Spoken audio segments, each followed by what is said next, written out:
Welcome back to the Nullified Take channel here on YouTube, where I've got the TNT takes for you on Australian Survivor Heroes vs Villains finale week. That's right, I'm doing my final takeaways here on the channel, and if you've loved the content, if you've been watching it, uncertain if you wanted to subscribe to it, I hope today is the day that I do earn that subscription, because there's going to be plenty more content coming up on the channel. We're currently covering Survivor 44 and also the challenge, and I'm also going to be doing some more Australian Survivor content in the off season. So if you do like the content, please hit that subscribe button. It is the best way to support this channel, and best of all, it is absolutely free.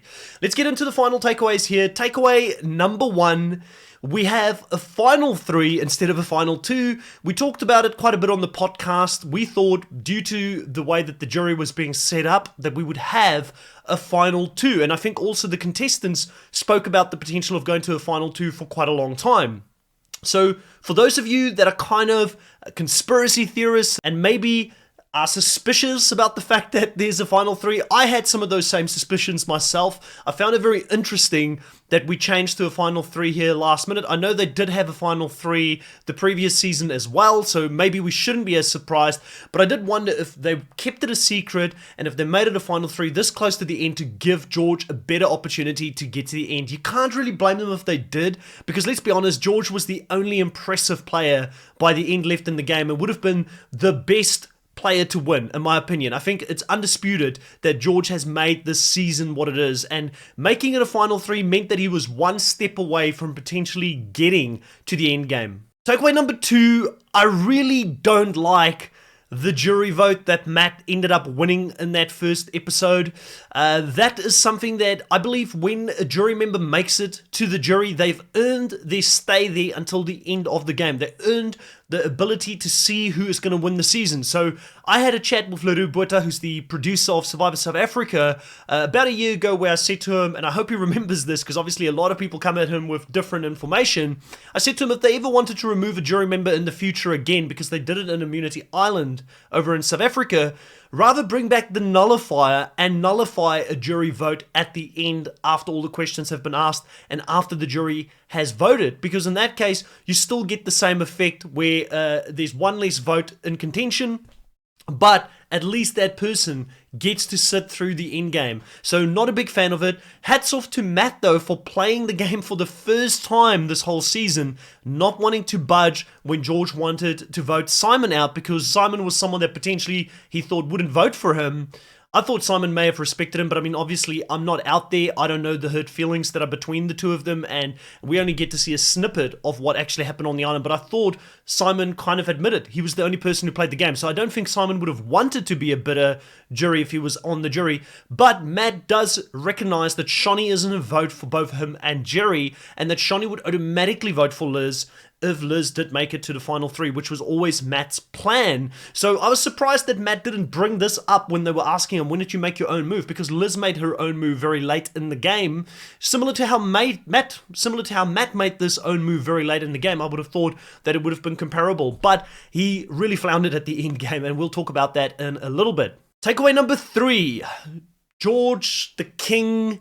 You know, glory or death, he ended up going by death at the end of the day, and he didn't win this game, but he hung in there. And for someone that's not great at challenges, he gave that final immunity a red-hot crack. It was a torture device with them having to be up on the small little foothold at the bottom, with pretty much only fitted their heels on it, and they had this thing that they had to crank up with spikes getting into their back, making it harder and harder. Liz continuing to wanting to up the ante. I do think that this definitely fitted a smaller person, so Liz is definitely someone that it would have helped with quite a lot. I mean, she would have probably been lighter than all of the others there, so less weight on those heels. If she was on there, probably smaller feet, easier to sit on that, contraption for a little bit longer than the rest of them.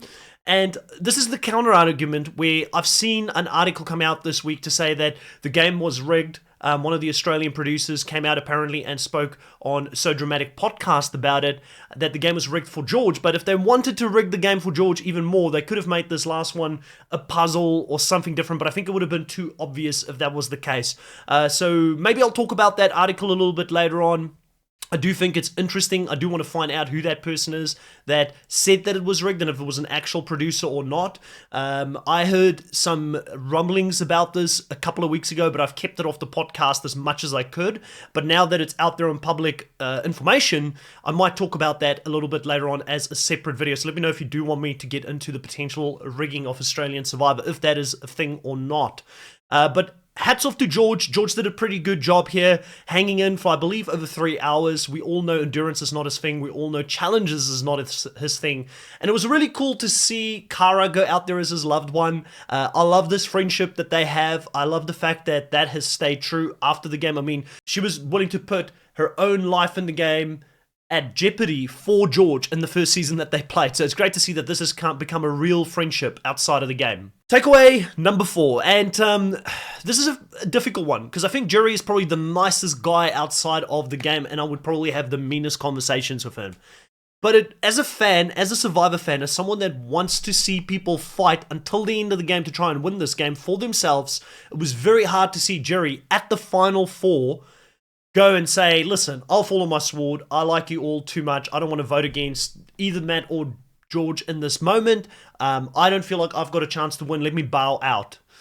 In what world did he make a case there for Matt and Liz to take him out? They both know that George is going to win the game, most likely if he gets to the end. They were never going to go that direction, but it was disappointing to see him wanting to fall on a sword, just like I was disappointed when Ben Driebergen wanted to do that for Sarah, Lucina, and Winners at War. So, very disappointed at that, but Matt does have a separate plan. Again, he goes against George in this moment, and he says, no, we need to take George out, Jerry. He is going to win the game. We got to vote him out. And Liz has got that same plan, and Liz claims this move that she took out George, but I don't know. I mean, listen, I don't think this was her taking out George. I think this was a collective decision for once, and I do think that the power structure here was within Jerry and Matt to make the move, because even if Liz wanted to take out George in the end, if Jerry or Matt turned on each other with George, she wouldn't have had the power to do so. So I don't know if she could really claim the Kingslayer title in this moment, but this clearly is the thing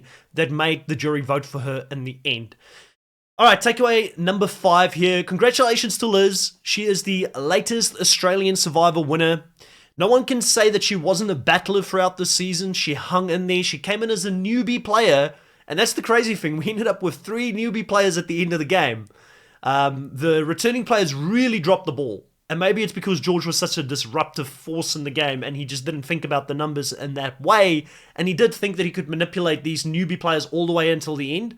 And he almost did. So you can't blame him for trying to take that route because he was 1 round away from potentially getting into a final and potentially winning this season. But we do have Liz get to the end by being this solid alliance member to George throughout the game, keeping her cool in times where George turned against her. He betrayed her about 3 times in the game. She always kept close to him, always kept him comfortable with her.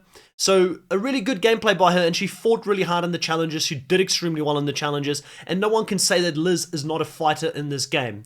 Strategically, she even admitted it in the final Tribal Council. She wasn't the biggest strategic force. And I like to see a player that has a combination of everything. That's my favorite types of winners. That's my favorite types of players. So can I say, hand on heart, that I feel fulfilled with how this season has ended? No.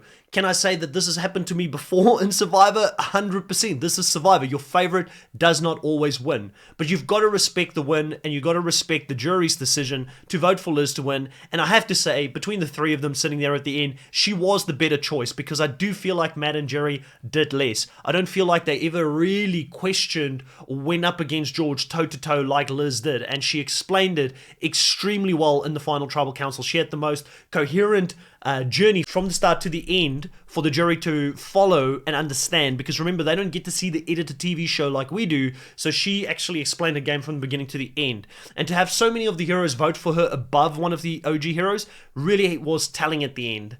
I also wanted to bring up that, Jerry not even knowing that Sean had hobbies that he had showed really the lack of interest Jerry had in that original Heroes tribe, and maybe why he was on the outs in the beginning. Maybe he felt like he couldn't jive with him as well because he is 30 years older. But like Sean said, he's an approachable guy. And I think Sean is an approachable guy. And I think he would have made the time to talk to Jerry because clearly he took enough interest in Jerry's life to understand what his hobbies was. And bad on Jerry for that. Bad on Matt for not being able to claim a move or even try and put up a fight in this final tribal council. I don't know what he was thinking going in there. They were never going to give him the money freely. And I do think that people may have been undecided at that point in regards to where they were going to put their vote. But hats off, like I said to Liz, well done. Great win for you this season.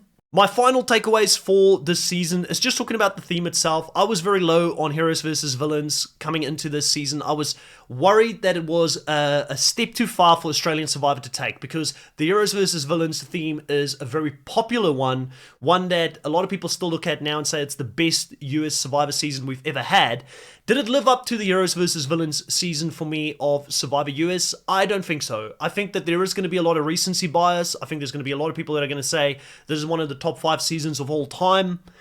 For me, I don't know if it is. Like, I'm really happy for George that he came in, he conquered, he conquered, he did extremely well.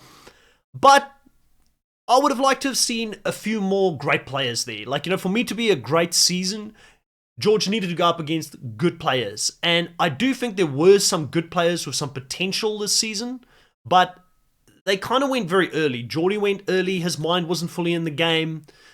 Hayley, she obviously is at George's level. She's won the game before, but she really never had the alliance members around her or the right heroes to form this counter group that could go against the Spice Girls and the Shiz and whatever alliances, was on the villain side of the game. And for me, I just have to think about what could have been. Like, if they had a proper heroes versus villains season, David Gannett was out there, Luke Toki was out there, Jericho was out there, Pia, all these other great players, maybe even the Godmother, maybe Matt Rogers. Bring some big players to play in a big season such as Heroes vs. Villains. I think it would have been a better season.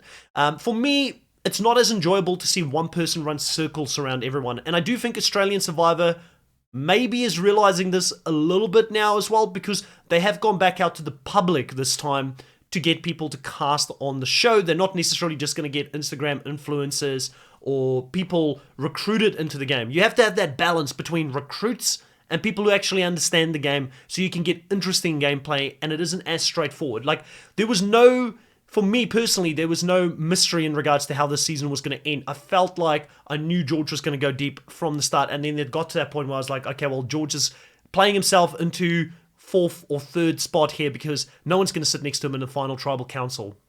In any case, overall, that is my takeaways here for this season. If you like this content, like I said earlier, please support the channel by subscribing. But for now, grab your torches, head back to camp. I'll catch you guys next time. Bye.